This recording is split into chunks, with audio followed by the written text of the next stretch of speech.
Hello, everyone. I'm Stephen Robinson, or the Play Typer guy, as my son calls me. My guest today is Rita Harris, the state representative of Florida District 44 in Orlando. And um, I'm very excited to speak with you, Rita. Obviously, Florida has been very much in the news right now, um, not entirely for good reasons. Um, you've been in office not very long, just a few months or so, but you've kind of hit the ground running. Um, at the end of February, you submitted a bill to sort of protect reproductive freedom in the state from this sort of right wing assault. As I understand, Ron DeSantis had signed at the time a 15-week abortion ban. Can you tell us about the original bill that you'd put forth? That's, I believe, still out there, and then what Republicans have been doing in the state since then? Absolutely. So the Reproductive Freedoms Protections Act was basically a repealer bill. It was meant to walk back all the restrictions that have been put in place by the 15-week abortion ban, such as like the two-doctor requirement, and of course the ban on abortion at 15 weeks. We filed it knowing that we had heard that a 6-week abortion ban was going to be coming, and so we filed it because we feel like it's really important to make the case that reproductive freedom is worth fighting for.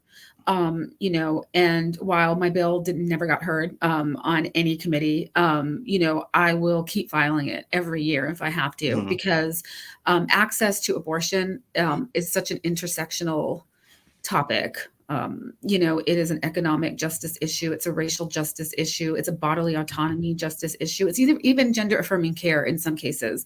And so it's something that we will continue to fight for. Thank you. And for mentioning that as well, because I know Republicans have taken it on the chin in Wisconsin, most recently the state Supreme Court race. And they've had this reaction of like, okay, well, maybe let's never talk about abortion again, even though states are passing, Civil War era style abortion bans and so forth. But as you say, it's not something that can just go away or be ignored. It is very much this intersectional issue. It affects everyone, but specifically disproportionately women of color, anyone who gets pregnant of color, and lower income Americans. And so this is a huge issue. And it's great that you've been on top of this. But while this was happening, if you could take us through this, because you were sort of right there. Last week, they passed the 6-week abortion ban, which, based on, I don't know, you start at 15 and that passes, and then suddenly it's like, oh, let's make it even worse. Did you have any idea what their thinking was as to why they did this?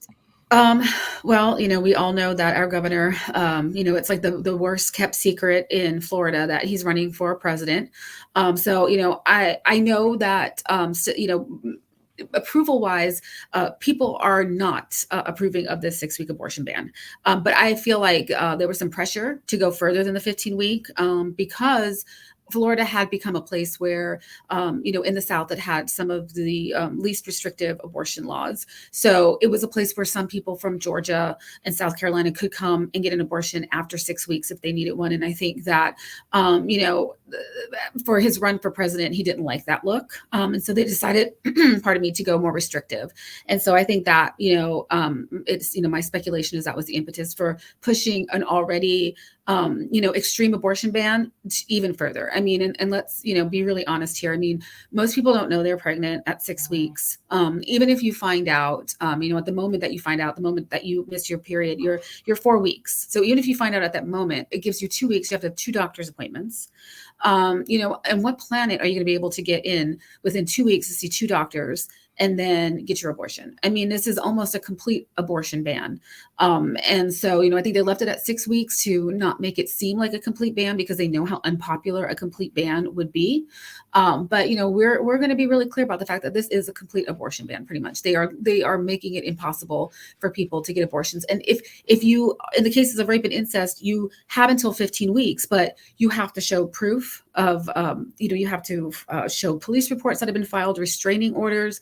I mean, it's just, it's mind boggling to me that, this is the direction that they are going in, but it is because our governor is running for president.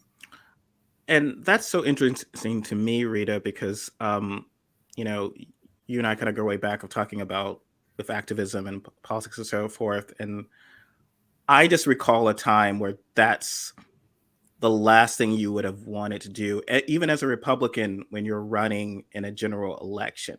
And this seems to speak to, you know, we all knew that we had no illusions about, say, Jeb Bush, for instance, being pretty right wing. But the always idea was like, okay, well, here's what you do you are never going to put yourself in a position where you can't win the general election. You need to then present yourself as this sort of that suburban women, bluntly put, white suburban women are going to vote for you, and that's how you position yourself. And I've always thought that Republicans, I've always said, they're evil but not stupid. Forgive me.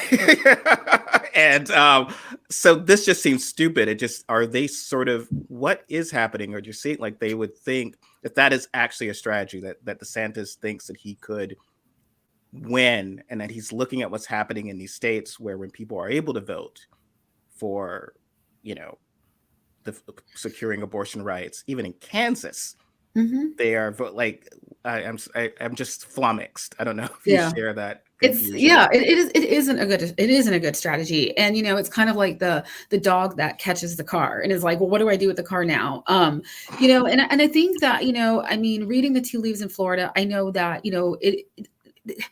there was very, very depressed voter turnout amongst Democrats. And I think that that's being misread as, support for, what is called the blueprint for America.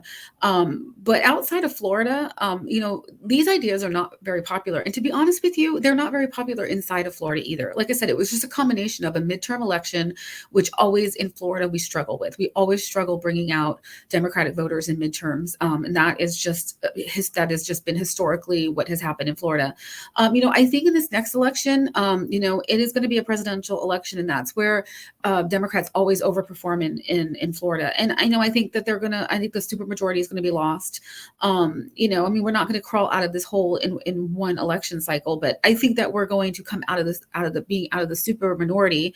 And I think it's going to be because of abortion, because of how extreme this is. I think that is really going to be a big drive for people to get out and say, okay, I really have to vote. I have to be more civically engaged. Mm-hmm. When we had spoken last year, you were very aware of like, we need to sort of stop DeSantis, and you were going door to door, not just for yourself, but across the board of like getting folks and it's does seem unfortunate. I've written a bit about this, of how Florida stood out, because I saw in a lot of the postmortems of the election of like, oh, well, here's where, again, Arizona, Pennsylvania, here's where Hampshire, but they ran extreme candidates and lost for the Senate, and here's what happened. Here's where Republicans underperformed, but not in Florida.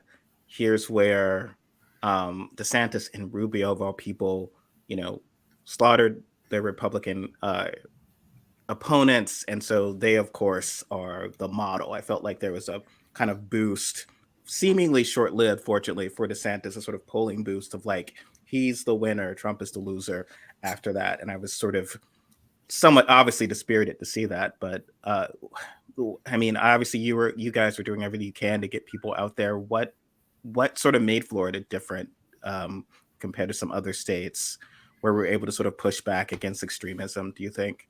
Yeah, like I said, I think unfortunately, like I said, historically during midterms, we have just performed abysmally. This is not new for us, and I think we were especially abysmal in the last election. And I feel like, people just weren't excited enough by the very, very top of the ticket, for better or for worse. Democrats in Florida really kind of need that push to get to the polls. But I do think, like I said, I think the hubris is him overplaying his hand. Hmm. It hasn't been until very recently. I mean, make no mistake, I don't think that Governor DeSantis, I don't think he's ever been, a governor that I would support, but he has gotten progressively worse, and it has become much worse over the past few years. And I think that there was going to be a point, and I think that point has already happened, where he's going to overplay his hand. Oh And yeah. I think a lot of these bills, these quote unquote culture war bills, are kind of, going to build up into a crescendo. And I think that the abortion ban is going to be what basically moves the needle. And I think people are going to come out. I mean, our insurance crisis has not been addressed. A week after that law, the law that was supposed to address the insurance crisis was signed, my insurance went up by 50%. So we have, property insurance rates are spiraling out of control. Housing is still unaffordable. And what people see is that instead of focusing on the things that really could help Floridians, they're out there banning abortion and, involving themselves in finding solutions to problems that just don't exist. Hmm. Um, and yeah, because I think in the past Republicans would benefit from flipping that on Democrats. So the idea is that, oh, instead of being concerned about these things that matter to you, they're worried about this. I know that was somewhat in 2016, and kind of to your point about DeSantis not being a great candidate or even Trump. I think sometimes people, you know, Democrats or liberals can sort of, oh, this person won and they've always been terrible. And I certainly believe Trump has always been terrible, but I would often say, without saying that we have nothing to worry about in 2024, well, in 2016 he was running a very sort of different campaign. He was talking about things that people that we both might have known, you know, working class folks in, especially white working class folks in certain areas. It was connecting to them, and he had no solutions for it, but he did it in this sort of music man style, song and dance. And now he's all about himself, kind of whining. It's a bad look. And DeSantis, I think, was trying to say, oh, the free state of Florida, here's what I do. And now he's literally fighting Mickey Mouse and getting pants by Mickey Mouse. So it is something where it would seem like he's certainly the one of the most dangerous politicians out there, but I feel like he's not necessarily unbeatable. No, not at all. No, I don't believe that at all. And like I said, and unfortunately, there's a lot of, or fortunately or unfortunately for us because we're living through it. But there's a lot of unforced errors. Like I said, banning books. These concepts are not popular across the United States. Banning books, banning abortion. These are not things that scream freedom. So like I said, I definitely think that overplaying his hand is something that is definitely happening right now. But like I said, I continue to talk about a Florida that I feel like it can be equitable for all Floridians. Mhm. A place where people can afford to live where they work. A place where you don't have to worry about literally going underwater with your property insurance. And a place where you are free to read a book and you have also your bodily autonomy freedom. And I think it's really important that as an elected official in Florida, that I continue to bring that home to my district and my constituents. I continue to let them know that this is my vision for Florida, and it doesn't have to be the way it is, and it could be different, and we just need to elect more Democrats that are going to fight for that Florida that we know exists, and that we want back. Mhm. And speaking of fighting for what you believe in, Nikki Fried, who had been on the top of the ticket in and when the governors had been running in the primary, did not win the primary, but she was arrested protesting this ban. And what had happened there just seems, I'd written about this, but it was just bonkers to me. There was like some sort of sundown. Like, what do you have? Can you speak to just what had gone on there with the protest? Yeah, apparently there was they were supposed to leave at sundown, and they engaged in some I would say old-fashioned civil disobedience, and they didn't leave and they were arrested. But I think that for Democrats in Florida, it was refreshing to see a Democrat fight. I mean, I was elected because I kept on reiterating that I would fight. And I do think that our constituents want to see that. They want to see that scrappiness in us. And, and I think that's definitely what they saw. Yeah, I I was just confused as to like, well, wait a minute. I thought the First Amendment was like 24/7. I didn't know Kevin. that it ended was like a 12-year-old curfew or something. Right, right, yeah, exactly. Yeah, they were told, yeah, that sundown they had to leave. And to be very clear, they were on public property and they were peaceful. We had seen them earlier that evening on our way home, and everyone was peaceful, everyone was happy, everyone was singing. They weren't in any way being intimidating or threatening. So, like I said, the First Amendment is the First Amendment because they thought it was so important that they put it number one. And that's how I will always feel about it. So Florida does have the supermajority, hopefully not for long. Yeah. Florida Republicans do. So you obviously have seen what happened in Tennessee. Yeah. Um, and obviously not to put you on the spot with your colleagues, but from my vantage, I always look at where Republicans are, and I wonder. Um, I'm at a point where I'm not necessarily would be surprised if Republicans would expel Democrats, who cross them or who protest or do something they believe is untoward. You know, what do you think happened into it? Like, what is it? Just something? Is it as shocking as it seems to most of it that they would just sort of throw out, try to expel duly elected officials for just speaking their mind? Yeah, it's quite frankly, it's a little disturbing. And our rules basically state explicitly that if we were to participate in any protests on the House floor, we could be expelled. Mhm. I'm not sure, and I'd have to find out. But I believe that Tennessee's rule is actually modeled after Florida's rule, which was put in place after last year. And I don't know if you recall, we had some House members that actually went down by the well. I wasn't in the House yet, but they went down by the well to protest the racist redistricting maps Mhm. that cut in half congressional districts that were black districts and took them away, took 2 out of the 4 black congressional districts away. And we believe that that rule was written after that protest, and we feel I think I'm almost 100% sure that the Tennessee rule was modeled after that. So we have that rule that if we were to engage in protests on the House floor, we could be expelled. And so, it is something that when we were watching this happen, I too think a few people kind of were like, oh, that we could see that happening here too. Yes, and it's just obviously to quell dissent, to make it as impossible. We're going to redistrict you into a marginalized position where you can't really stop us from passing awful legislation. And if you make too much noise about it, we'll throw you out.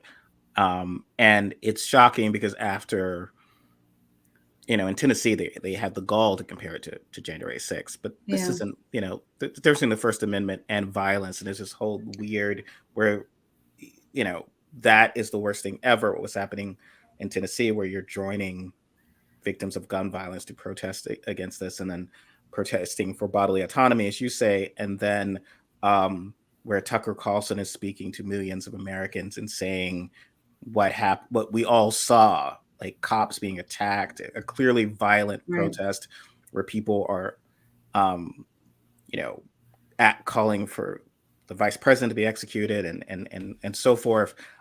They're calling that just a peaceful protest and still sort of trying to martyr Ashley Babbitt. And so it is kind of The just shocking. gaslighting, It's a the gas gaslighting, exactly. the Yeah, it's the best. gaslighting, it's just so 100% gaslighting. It's like you said, trying to overturn a legal and fair election by violence versus protesting, young people protesting their right to stay alive and safe in school and anywhere that they go. Our congressman had a pre-planned Congressman Maxwell Frost had a pre-planned press conference today with Moms Demand Action at noon in Orlando City Hall to talk about gun violence. And literally less than an hour before that press conference, we got news that there was another, um, you know, situation that I think went down, and it was in Louisville. Hmm. These are so normal, and not to mention the acts of violence that don't make national headlines and that we don't hear about. And these kids go to their house. The Capitol is their house to, like you said, exercise their First Amendment right. And two members get expelled, two young Black men, and they liken it to an attempt to overturn a legal and fair election. And like I said, it's gaslighting. Hmm. Um, and speaking of the gun bill, I think the governor had signed sort of in the on the down low another absurd, um, very reckless gun bill, and I think it was sponsored, might have been sponsored, at least definitely supported by one of one of the Republicans who were apparently so pro life, quote unquote, that they were behind this 6 week abortion ban. I will never make sense of that, of where you want guns everywhere, while trying to prevent people from accessing abortion. Yeah. No, and that is the unfortunate thing. And in this state, we had two of the most um, deadliest mass shootings happen in this state. Pulse nightclub and Parkland, and it just behooves me that um, instead of putting common sense gun reform on the table, they pull back even further, and make it easier for people to access, weapons, and taking away a permit. And during a debate, they kept saying, well, we're not doing away with training. Well, in order to get the permit, you have to get training. So if you don't need a permit, guess what? You don't need training. And Hmm. even basic training. I mean, even somebody who wants to own a gun for hunting, or just for, to keep, in their closet for protection, should have basic knowledge of how to clean that gun. Is have safety, should be trained on the safe ways to handle that firearm. And this pulls that all back. And it's just incredibly dangerous. What gain do they present it as a gain when you're uh, debating this, or is it just more and more? I saw from the governor something about, like, it's the theory of constitutional carry being you shouldn't require any sort of permit or any sort of barrier to exercising a constitutional right, even though I can't protest after sundown. I have to go get my early bird dinner at The early Denny's. bird protesting. Um, yeah, no, right. I mean, that was the thing about it. And actually, like on the House floor during questions, I actually asked the bill sponsor, like, to define, in regards to the language of the Second Amendment, to define what was a well-regulated militia. And he said that included citizenry. And so then I asked him to define regulated. And eventually I got him to say that the Second Amendment allows for us to have a permit under that wording, that a well-regulated militia, that having a permit is part of regulating that militia.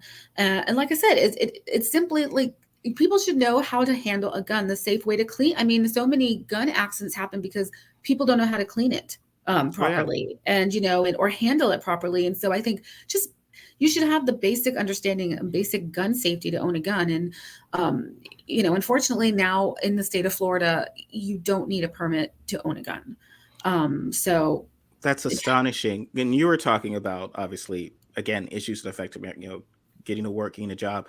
Um, it's very hard to function in certain parts of the world, in mhm, America rather, without a car.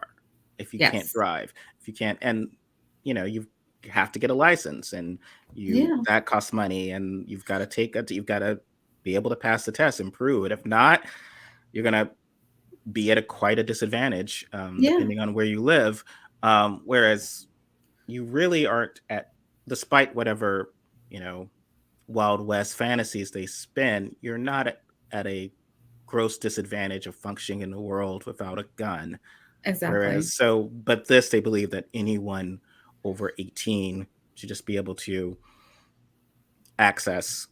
It's astonishing to me. Yeah, absolutely, without any training. So that is the part where I'm just like, wow, like, yeah. Well, that's what's led to a lot of, I would just say, sort of these nihilistic responses. I know that there was the Tennessee rep who's been all over the news because he was just sort of like, essentially, what can you do? We can't fix this. This is unresolvable, because essentially you wind up with lawmakers who spend all their time trying to pass laws but right in the middle of probably trying to pass a law banning abortion, under the premise that putting legal and other barriers to access will reduce abortions. Then they say there is nothing we can do, no law we can pass, nothing to prevent gun. And it makes literally no sense, unless you just literally believe it's worth it for more people to die than not. I mean, that's what it seems to come Yeah, down to. yeah, unfortunately. um, but it's great that you're still pushing that abortion bill through. Do you Yes. believe that, are there any Republicans, because currently the way the system is, I mean, you might, as you say, it's not going to be this cycle, but you reduce the supermajority you get. Are there any Republicans who would sort of cross the aisle and support, or defending these rights? Do you see Yeah, any sort of progress there, or possibility? I think there are a few. I don't think, like, in this particular vote that will be coming up probably later on this week, there won't be enough to tip the scale, but I believe there will be a few. Mm-hmm. Because it's like I said, the support for this is not there. People are against it, and it's going to cause people to die, unfortunately, and not necessarily because they are seeking abortions, but because they will need abortions for medical reasons, and doctors will be um, confused about how to go forward, and they'll be in a situation where they will be afraid of their losing their license or them going to jail. And we've already seen that there was a young woman who um, she, unfortunately, that it was a wanted pregnancy, but there was just no chance of survival, and the doctors didn't know how to proceed because she was after 15 weeks. And so I just feel like pushing it back to 6 weeks, it's just, unfortunately, people are going to die, and and I think that it's incredibly unpopular, and I think that there are Republicans out there that know that it's unpopular, and I think a few of them will vote no. It just won't be enough, unfortunately, to stop this ban from going forward. Yeah, and that's sort of the tragedy of it. I mean, you don't want to politicize these deaths, right? And you don't, but that tends to be the only way to bring that into relief, because it's an issue. I wouldn't say it's shameful, but people just don't really talk a lot about it. And then you have a lot of Republicans who clearly know nothing about medicine or anything, of where, Yeah, so it's like, oh, the 6 weeks or the 15 weeks. I know Lindsey Graham from South Carolina was again talking about, and these are just lies, like like Democrats want taxpayer funded abortions until the due date, which yeah, is just, I don't know. How do you engage? That's not a good faith argument. It's not like saying, here's my religious belief and here's what I yeah, believe about abortion, as we've known people who might engage in this issue of good faith, compared to someone he's lying. Like, this does not occur. If he was yeah, worried, we'd both go to his office and show him, don't worry, yeah, Lindsay, this isn't yeah. happening. There's no infanticide. And we'd all Yeah, hug it out. It's like, oh, exactly. thank God. And I mean, and I think that, I would like to reduce abortions, because I know that, people, that's not something that someone wakes up in the morning and says to themselves, I really want to have an abortion today.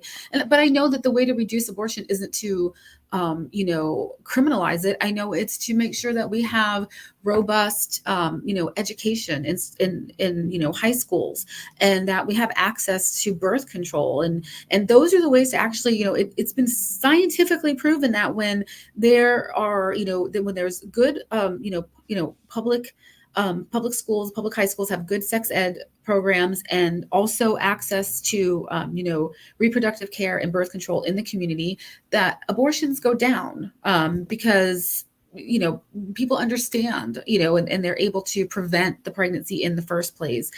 So people want to reduce abortion. That would be my first suggestion: is invest in these programs and invest in these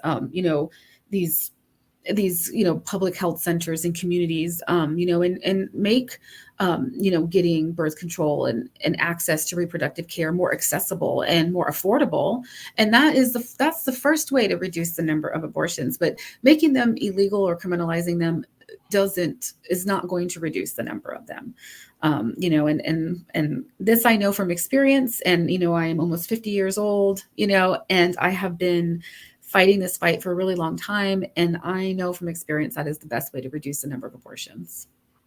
And once again, thank you for your time. Before, what, for people watching, what can you recommend to help? I mean, a lot of people want to help in the fight somehow, or what can be done if you're outside the state and want to visit Disney World but feel guilty about, because you do see people like, should I boycott Florida? And I always caution as a Southerner of doing that, because there's a lot of very good people who live in these states and that doesn't seem very effective. But what do you recommend that we can do?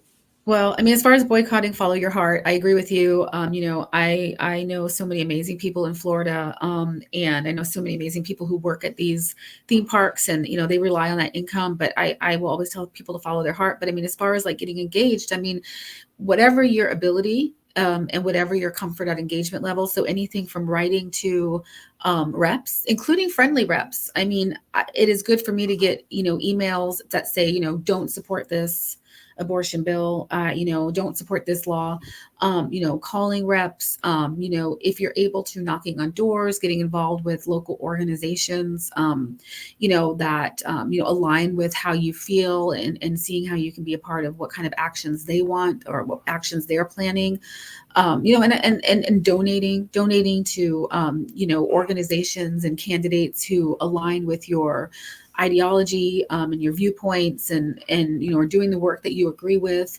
Those are all ways. Like I said, it's a tier. Wherever you feel comfortable. If you don't have the money, but you have the time, getting out and knocking on doors. If you don't have the time but you have the money, donating.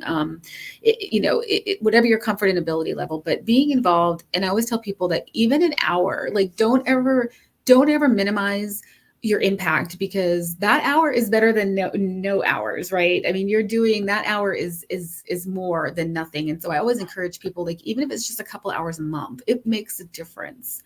And don't despair. Here in Florida, I know a lot of people are feeling really down, but there's a lot of hope out there. There's a lot of like scrappy people out there, and we're not giving up. And I'm not giving up on Florida. I have lived here for almost 20 years. I have made this state my home, and I am not leaving. I'm staying, and I'm going to stay and fight, because I believe that we deserve it. We deserve to have a state that is as beautiful as Florida is on the outside, is also beautiful on the inside, and really cares for and takes care of the people that live here. Thank you so much for that, Rita. And definitely, I think, if it looks like DeSantis had won by like 15 points or something like that, it doesn't seem that if he and Republicans are really believe that that's the dominance they hold, with all the gerrymandering and other forms of suppression. So I think it's a closer race in the states than perhaps the most recent elections have shown. So thank you for building the optimism. We need that. We need that. Let's get involved and let's change things down there. Once again, thank you so much, State Representative Rita Harris, Thank Orlando. you. I am the Play Typer guy at YouTube and on my podcast. This will be on YouTube and on my podcast later.